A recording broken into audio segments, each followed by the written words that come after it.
From the New York Times, it's The Headlines. I'm Tracy Mumford. Today's Tuesday, September 17th. Here's what we're covering.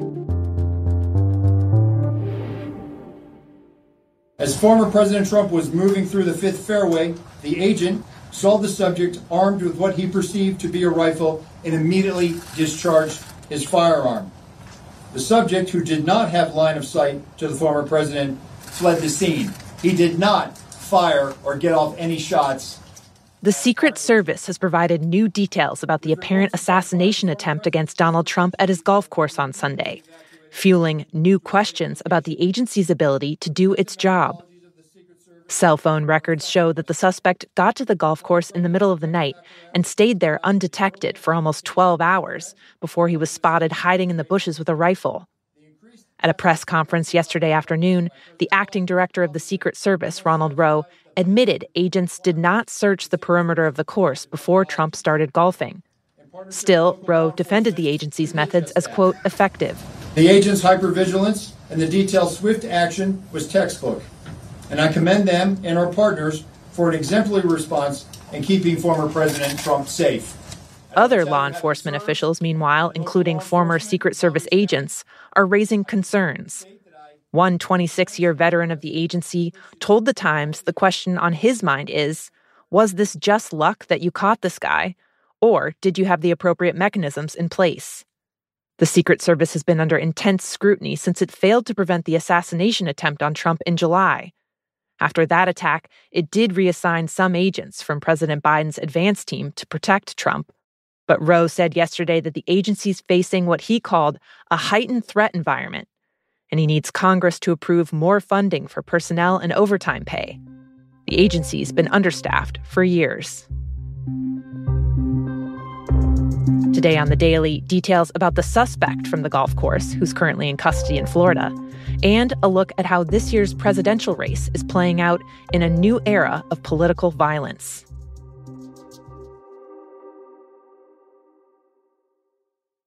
The governor of Ohio, Mike DeWine, has deployed state troopers to the town of Springfield to try and reassure the community after dozens of bomb threats have come pouring in against schools, hospitals, and city offices.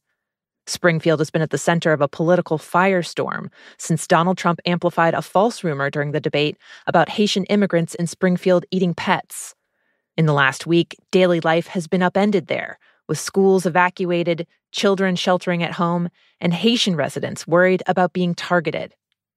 DeWine, a Republican, said that investigators have determined that many of the threats are coming from overseas.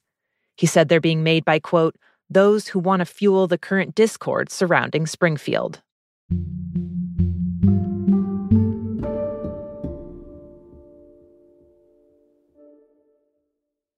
Times reporter Adam Razgan, who's been covering the war in Gaza, recently sat down in Qatar for an interview with a top leader of Hamas, Khaled Mashal.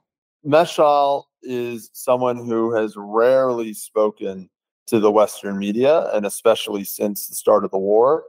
And this was a rare opportunity to go in and ask questions of one of the most senior officials in the group. Adam met with Mashal at his home in the suburbs of Doha, where a flat-screen TV was playing images of Gaza in the background as they spoke for more than 2 hours. Despite all the devastation and destruction in Gaza, coming out of this meeting, I was left with the impression that Hamas is quite confident with the position it's in. In the early days of the war, Prime Minister Netanyahu of Israel and President Biden spoke of Hamas's elimination. Today, President Biden and other American leaders are talking about the need for a ceasefire with Hamas.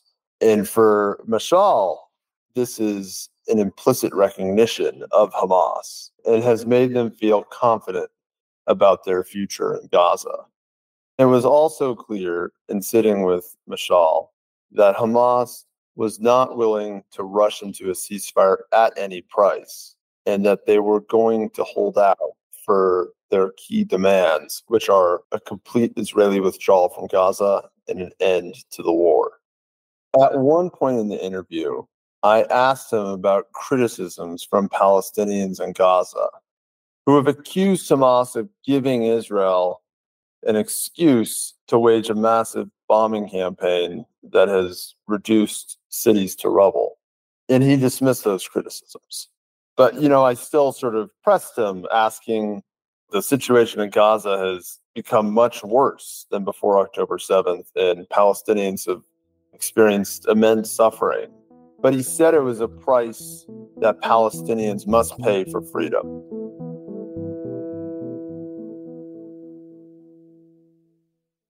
The hip-hop mogul Sean Combs was arrested last night in New York City after months of escalating investigations and lawsuits over alleged sexual assault and misconduct.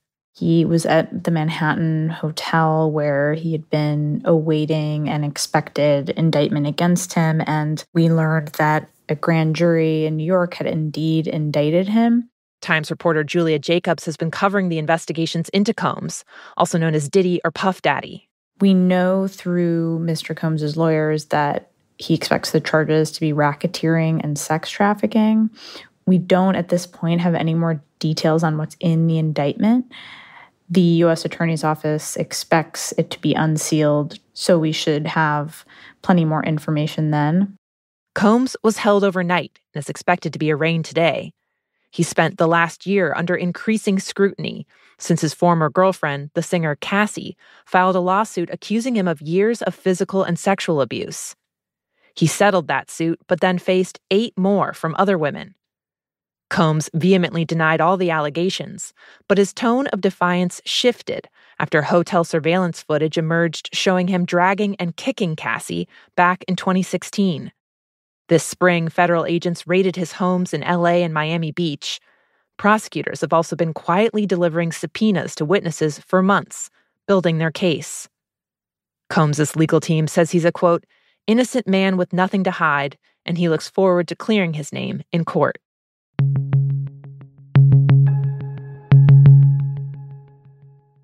And finally, an endless stream of weight loss products has been around for decades. Tablets, powders, shakes, teas, etc. But in the era of Ozempic, they've taken on a new life. Companies and influencers are now pushing products they say can offer the same dramatic kind of results without a prescription. Basically, Ozempic dupes, as they're called online. And notably, some of them are using the same language as the medication. Their branding talks about GLP-1, a gut hormone that helps you feel full. Drugs like Ozempic simulate that hormone to suppress appetite. They're using a lot of the language that was once pretty obscure and turning it into marketing buzzwords. So like nobody knew what GLP-1 was a few years ago if you weren't a doctor or a drug maker. Danny Bloom covers health trends for The Times.